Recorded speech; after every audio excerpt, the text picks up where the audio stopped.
മനുഷ്യർ സഞ്ചാരം ഇഷ്ടപ്പെടുന്നു. പ്രകൃതിരമണീയമായ സ്ഥലങ്ങളിൽ പോകാനും കാണാനും ആസ്വദിക്കാനും അവനൊരു വല്ലാത്ത താല്പര്യമാണ്. മാറി മാറി വരുന്ന കാലാവസ്ഥയും സാഹചര്യങ്ങളും ഒക്കെ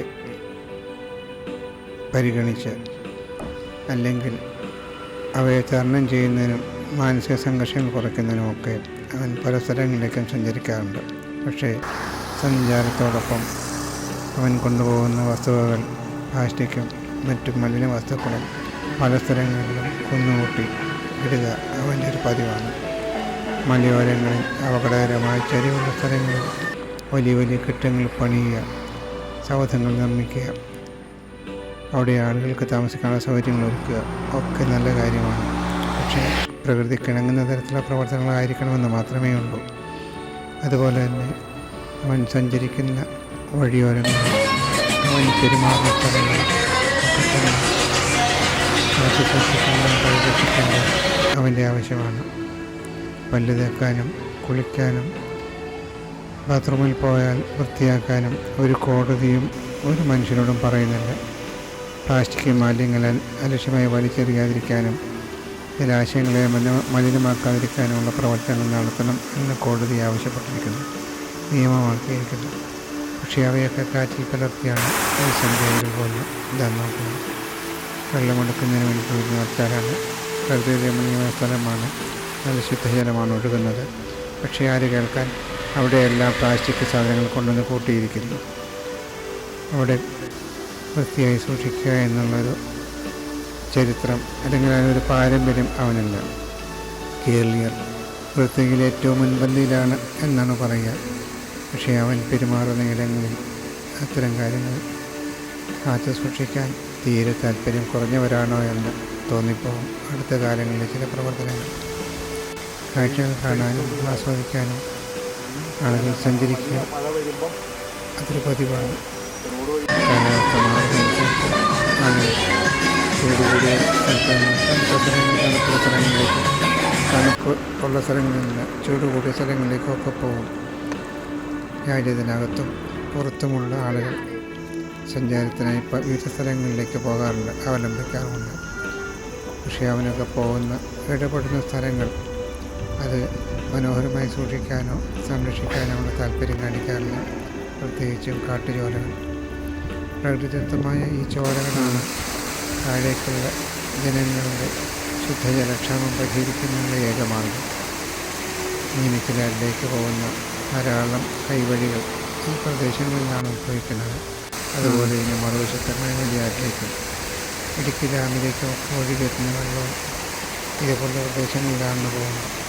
പക്ഷേ ഇവയുടെയൊക്കെ ഉത്ഭവസ്ഥാനങ്ങളിൽ ധാരാളം അഴുക്കുകളും പ്ലാസ്റ്റിക് മാലിന്യങ്ങളും ഒക്കെ കൊണ്ട് ഇടുന്ന സ്വഭാവം ആളുകൾ മാറ്റുന്നില്ല. നിയമാനുസൃതമായി ഇതൊക്കെ തടഞ്ഞതാണ്. പക്ഷേ ആളുകൾക്ക് അതിനുള്ള അവബോധം ഉണ്ടോ എന്ന് സംശയമാണ്. നിയമം കാത്തു സൂക്ഷിക്കാൻ അവൻ്റെ സ്വഭാവമല്ലായിരിക്കാം.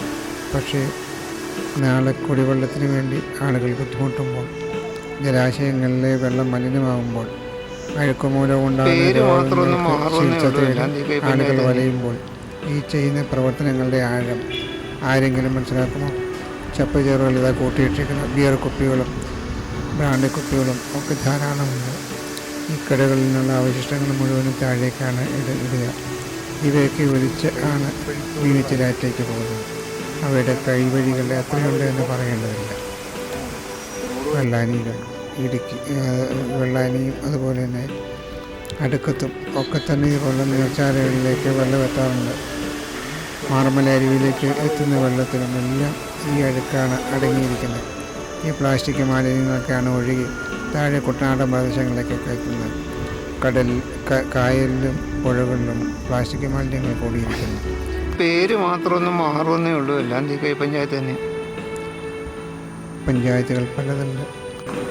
തീക്കോയി പഞ്ചായത്തിൻ്റെ അട്ടിക്കളം ഭാഗത്ത് തലനാട് പഞ്ചായത്തിൻ്റെ ഭാഗങ്ങളുണ്ട്. അല്ലെങ്കിൽ ഇതിൻ്റെ മറുസൈഡിലെ കോട്ടിക്കൽ പഞ്ചായത്തും ഒക്കെയാറും ഒക്കെയുണ്ട്.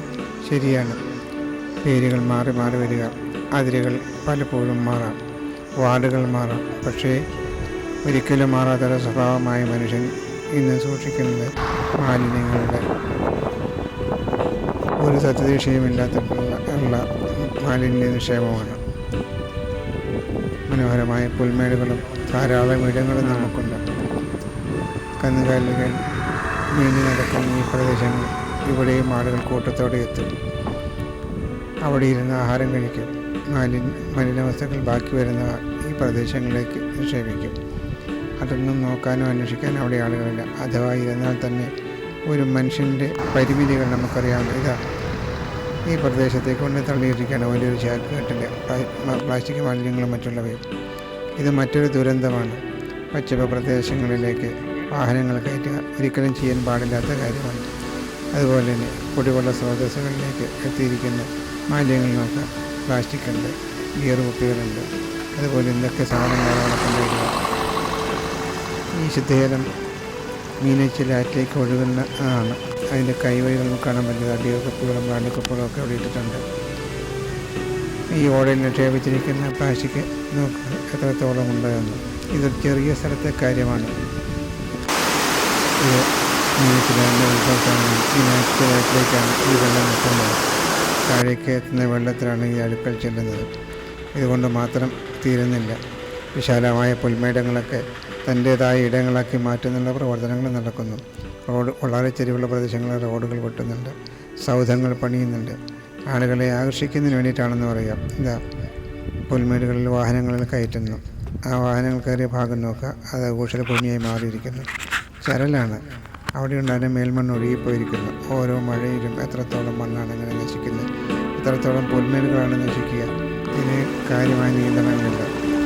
അതുപോലെ തന്നെ ചായകളിലും കൊണ്ടുവരുന്ന അടുത്ത വസ്തുക്കളിലും മാലിന്യങ്ങൾ അവയാരും നോക്കാറില്ല. അതിനുള്ള പരിഹാരങ്ങൾ കാണാനും തയ്യാറാകുന്നില്ല.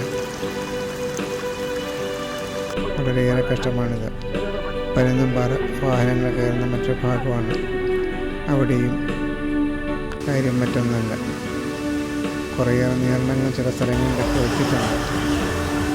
ഇടുക്കിയിലാണെങ്കിൽ തൊമ്മങ്കത്തിലേക്ക് പോകുമ്പോൾ പ്ലാസ്റ്റിക് സാധനങ്ങൾ കൊണ്ടുപോകാൻ അവർ സമ്മതിക്കാറില്ല. ആ വഴികളൊക്കെ വൃത്തിയായിട്ട് സൂക്ഷിക്കാറുണ്ട്. പക്ഷേ ഇവിടെ ഇങ്ങനെ ഒരു സംവിധാനമില്ല.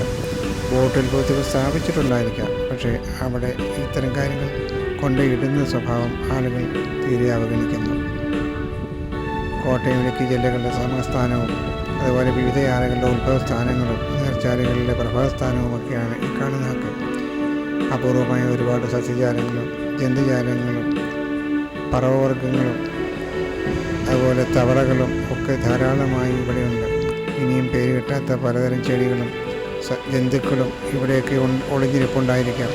പക്ഷേ അവയുടെയൊക്കെ നാശത്തിന് വഴിതെളിക്കുന്നതാണ് അനിയന്ത്രിതമായിട്ടുള്ള ടൂറിസം. പ്രത്യേകിച്ച് ആരും നിയന്ത്രിക്കാനില്ലാത്ത തരത്തിൽ ഇത് വളർന്നു വരികയാണ്. ഓരോ പ്രദേശത്തും ഓരോ കാലങ്ങളിലും കണ്ടുവരുന്ന പുത്തൻ പ്രവണതകളും ഇതിൻ്റെ പിന്നിലുണ്ടായിരിക്കാം. പണ്ടൊക്കെ രാത്രി കാലങ്ങളിൽ ആരും താമസിക്കാൻ മടിച്ചിരുന്ന സ്ഥലങ്ങളിൽ ഇപ്പോൾ രാത്രി ക്യാമ്പ് ഫയറുകൾ കൂട്ടിയ ആളുകൾ ആഘോഷങ്ങൾ നടത്തുന്നു. ഇത് ഒരു വലിയ പുൽമേടായിരുന്ന സ്ഥലം അത് വാഹനങ്ങൾ കയറി അവിടുത്തെ പുല്ല് നശിച്ചിരിക്കുന്നു. ഇതിന് ഓഫ് റോഡ് റൈഡെന്നോ ഒക്കെയാണ് പറയുക. അതിന് പറ്റിയ സ്ഥലങ്ങളും ഒക്കെ ഇടുക്കിയിൽ ധാരാളമുണ്ട്, പല സ്ഥലങ്ങളും. പക്ഷേ പ്രകൃതി രമണീയമായ ഇത്തരം പുൽമേടുകളെ വെറും മുട്ടക്കുന്നുകളാക്കി തരിശുഭൂമികളാക്കി മാറ്റുന്നതാണ് ഈ പ്രവർത്തനങ്ങൾ. ഇതിന് ചില നിയന്ത്രണങ്ങൾ വരുത്തിയാൽ മതിയാവും. പക്ഷേ അതിനുള്ള ആർജവം ആരും തന്നെ കാണിക്കാറില്ല. അല്ലെങ്കിൽ അതിനെ കാവലോ മറ്റു കാര്യങ്ങളോ ഒന്നും ഇല്ല. ആ കാര്യങ്ങൾ പ്രത്യേകം ചെറുപക്ഷികളും ചെറുജാലങ്ങളും ധാരാളമായി പ്രദേശങ്ങളൊക്കെ ഉണ്ടായിരിക്കും. പക്ഷേ അവയുടെ കൂട് അതുപോലെ തന്നെ സ്വൈസഞ്ചാരം ഇവയൊക്കെ നശിപ്പിക്കുന്നതാണ് ഒരു നിയന്ത്രണവുമില്ലാത്ത ആളുകളുടെ കടന്നുകയറ്റം. രാത്രിയും പകലും ഒരുപോലെ ശബ്ദവും ബഹളവുമായിട്ട് ഈ കുഞ്ഞു ജീവികളെ പോലും സ്വസ്ഥമായിരിക്കാൻ അനുവദിക്കാറില്ല. നമ്മുടെ ടൂറിസം എങ്ങോട്ടാണ് പോകുന്നത്? ഈ പ്രകൃതിയും ഇതിലുള്ളതെല്ലാം മനുഷ്യനാണെന്നാണ് പറയുന്നത്. പക്ഷേ അവയെ കാത്ത് സംരക്ഷിക്കേണ്ട ചുമതല നമുക്കുണ്ട് എന്ന് ആരെങ്കിലും വിശ്വസിക്കുന്നുണ്ടോ? അഥവാ ആരെങ്കിലും അതിനെതിരെ ശബ്ദമുയർത്തിയാൽ അവനെ വായടപ്പിക്കാനുള്ള എല്ലാ മാർഗങ്ങളും എല്ലാവർക്കും അറിയാം. ഈ ജലാശയങ്ങളൊക്കെ നശിച്ചാൽ ഈ ജീവികൾക്ക് ഈ ജലജീവികൾക്ക് അതുപോലെ ഇത് ആശ്രയിച്ച് കഴിയുന്നവർക്ക് കഴിയാൻ മാർഗങ്ങളില്ല. ഇതാ ചെങ്കണ്ണി തിത്തരി, അതിൻ്റെ കൂട് വെച്ചിരിക്കുന്ന സ്ഥലവും ഇതിനടുത്താണ്. അതുപോലെ ചെറിയൊരു കാട്ടുതാറാവ്, വളരെ കൂട്ടമായി കണ്ടിരുന്ന ഇവ എണ്ണത്തിൽ വളരെ കുറഞ്ഞു പോയിരിക്കുന്നു. ഈ ചതുരത്തിൽ മാത്രമായി ഇത് അവശേഷിക്കുകയും ചെയ്തിരിക്കുന്നു. ഇനി എത്ര നാളായിരിക്കും ഇതുണ്ടായിരിക്കുക? നമ്മൾ ചെയ്യുന്ന ഓരോ പ്രവൃത്തിയും നമുക്കെതിരെ വരുന്നൊരു കാലമുണ്ടാകുമെന്ന് എന്നാണ് നമ്മൾ ജനം മനസ്സിലാക്കുന്നത്. നമുക്ക് പറയാൻ പറ്റുമോ?